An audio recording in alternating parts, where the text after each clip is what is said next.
Good morning students, welcome back to the e-learning platform of the GS College of Commerce, Wardha. In the previous video we have seen deflation, the meaning of deflation as well as the causes of deflation. Now in today's lecture we are going to see the effects of deflation. What are the effects of deflation on the different groups? The first one over there is effects on the debtors and the creditors. Debtors are considered as the loser and the creditors are considered as a gainer. What does it mean? See, when the debtors are paying the money back to the creditors, the purchasing power of the money has increased. The value of the money has increased. So whatever the money the debtor is giving back to the creditor, now that money purchases more thing. So in that sense, it is said debtors are the losers and the creditors are the gainers.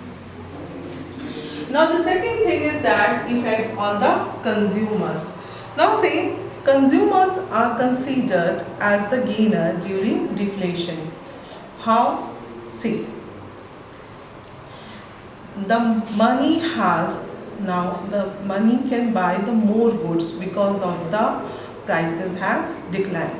So the consumers can now more goods and service through the same money which the earlier goods and service which the money cannot buy earlier.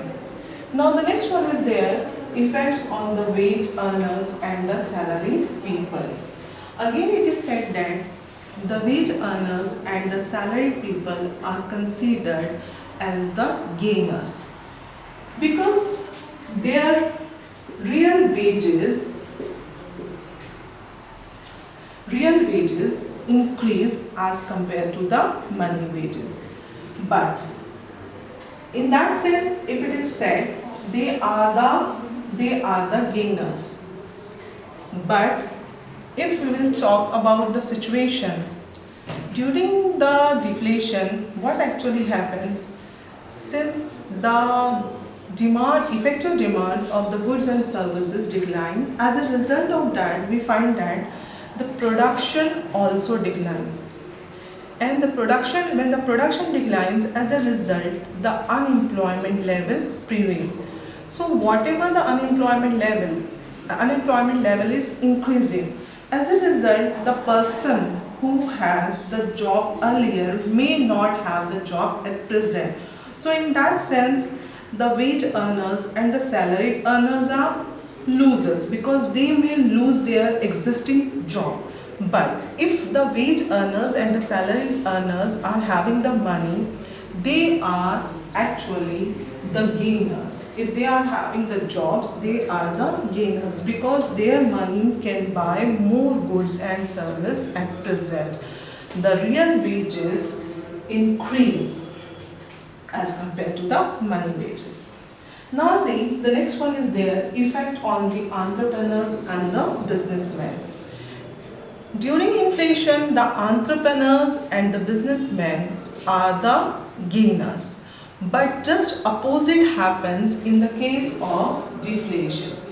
During deflation, the entrepreneurs and the businessmen are basically the losers. They lose. How they lose? See, whatever the cost of production is more and they are selling the goods in the market.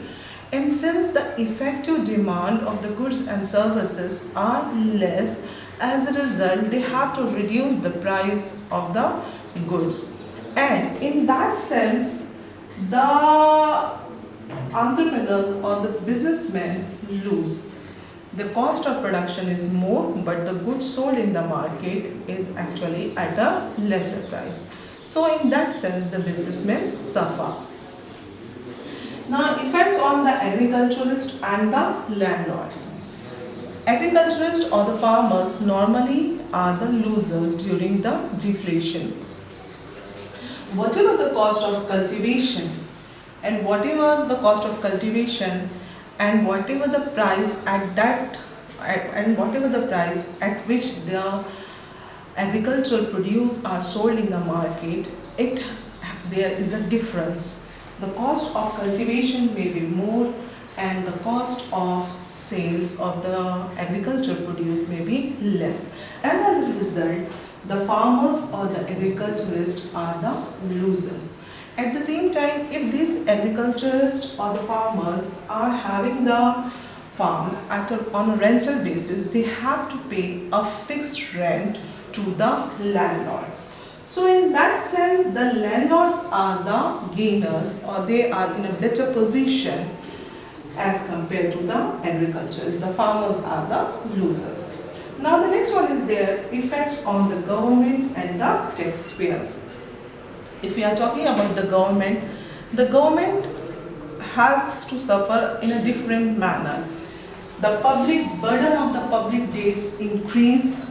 Similarly, the revenue which is to be generated by the government via the taxes is also reduced.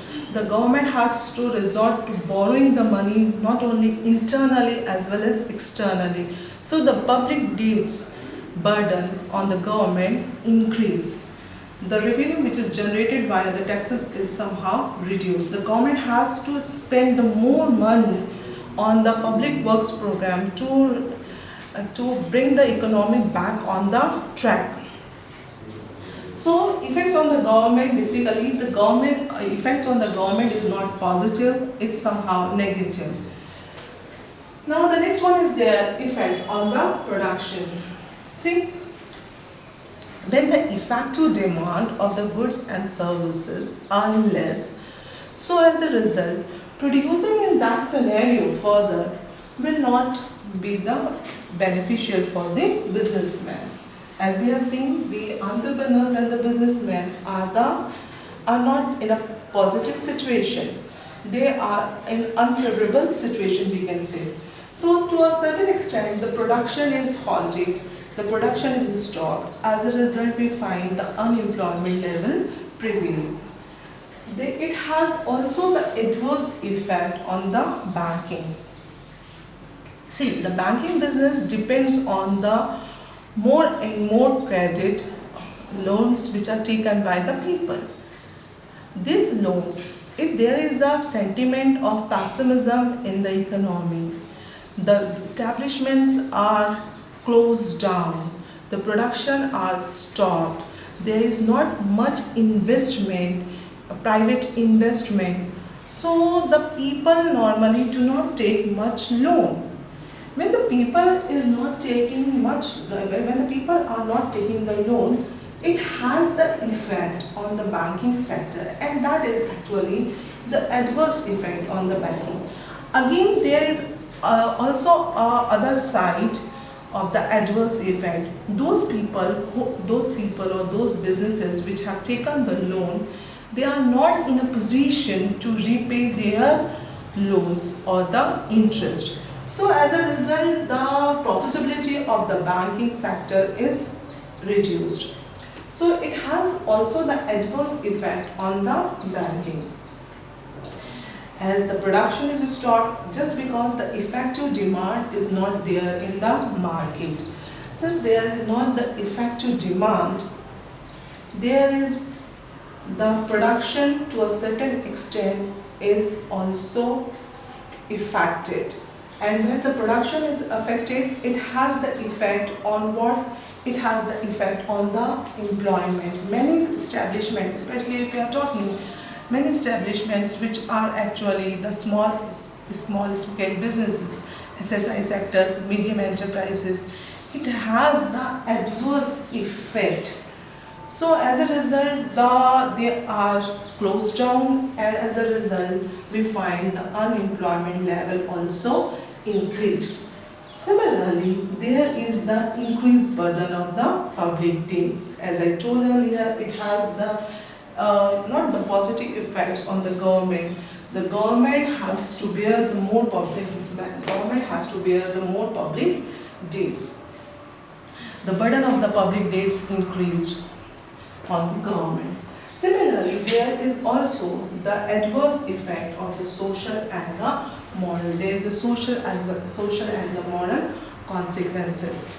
See, if the situation of happiness is there, there is a the people are having the employment, there will be the more purchase, there will be the more production, the more employment. So in that sense, basically there is actually the situation of boom, and it has the positive effect on the individual or the people or the society as a whole.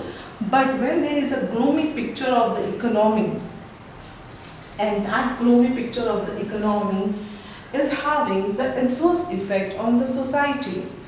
The peoples are unemployed. When the peoples are unemployed, it has the effect on the family as well as the society. Similarly, the moral effects are also we can see. As at present, if you have noticed, there is a lockdown situation. We people face the lockdown situation for the 2 to 3 months, and as a result of this lockdown, the many people lost their jobs. And as we can imagine and we can feel that the people who lost their job can face the different consequences, and these consequences are on their families as well as societies. So the deflation has the adverse effect on the society as well as moral values. So what we have seen today, we have seen the effects of deflation. The effects are on the debtors and the creditors. Debtors are the losers and the creditors are the gainers. Effects on consumers, the consumers are basically said it is in a good position because the value of money has increased. Now the same money can buy the more goods and services. Effects on the wage earners and the salaried people.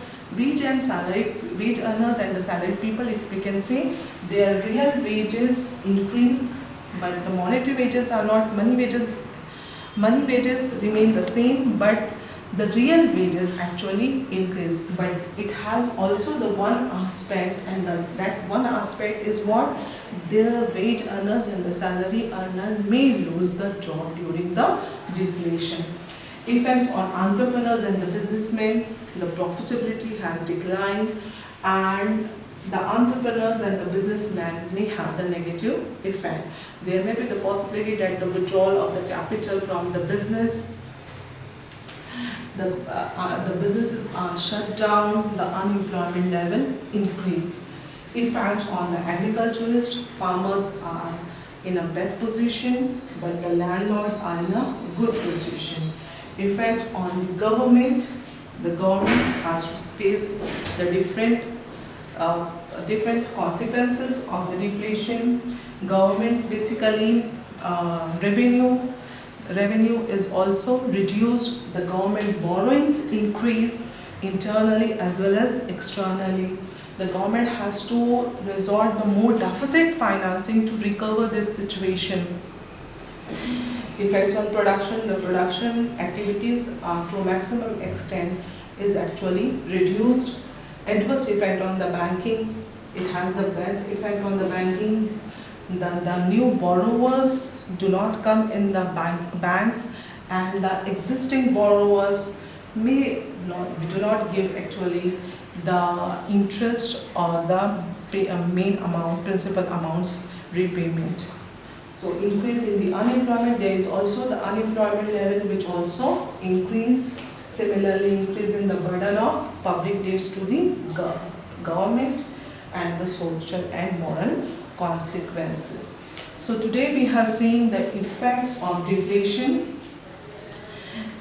If you will remember, whatever the effects of inflation on this group, in the deflation, the opposite effects happen. In the inflation, the debtors are the gainers and the creditors are the losers, but just opposite happens in the case of the deflation. In the next video, we will see the measures which are taken to control the deflation. Thank you.